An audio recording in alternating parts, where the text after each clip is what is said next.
দর্শক, আপনারা জানেন সেন্ট্রাল ইউনিভার্সিটির অধ্যাদেশ জারির দাবিতে গতকাল শিক্ষার্থীরা সায়েন্স ল্যাব এবং টেকনিক্যাল মোড়ে অবরোধ করে। আজকেও তারা এই সায়েন্স ল্যাব এবং টেকনিক্যাল মোড়ে অবরোধ করেছেন, বিক্ষোভ করছেন 7 কলেজের শিক্ষার্থীরা। এই বিষয়ে সবশেষ তথ্যটি জেনে আসতে চাই। সুলতান মাহমুদ আরিফ আমার সঙ্গে যুক্ত হয়েছেন। আরিফ,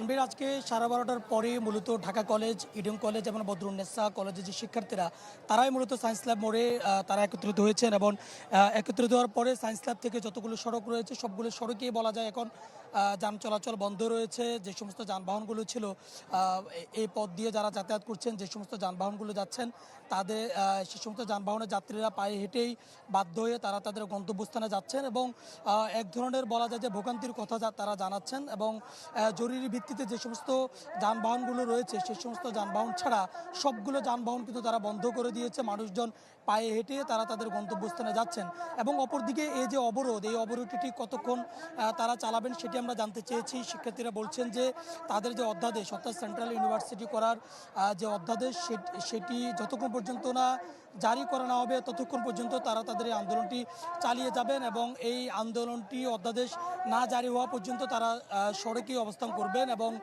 বিজলি কেবলসের স্কিন কোটেড ইনসুলেশন আগুন প্রতিরোধী। বিজলি কেবলস, নিরাপদ আজীবন। সেই দাবিটি তারা তুলছেন। ইতিমধ্যে দেখতে পাচ্ছেন যে শিক্ষার্থীদের সংখ্যা কিন্তু ক্রমান্বয়ে বাড়ছে এবং যার প্রেক্ষিতে আশপাশের যে সড়কগুলো রয়েছে সেই সড়কগুলোতেও কিন্তু যান চলাচল অনেক ক্ষেত্রে বন্ধ রয়েছে এবং মানুষজন পায়ে হেঁটে তারা তাদের গন্তব্যস্থানে যাচ্ছেন।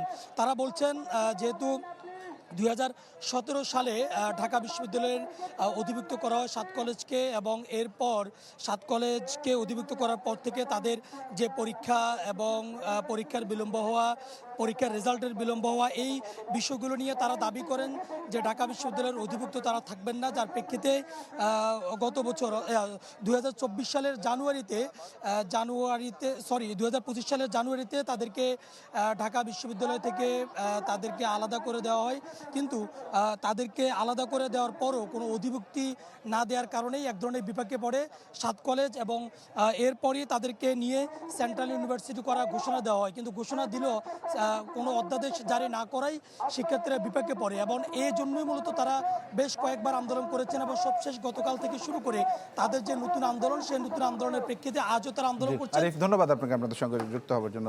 সুলতান মাহমুদ আরিফ জানাচ্ছিলেন 7 কলেজের শিক্ষার্থীদের অবরোধের বিষয়ে।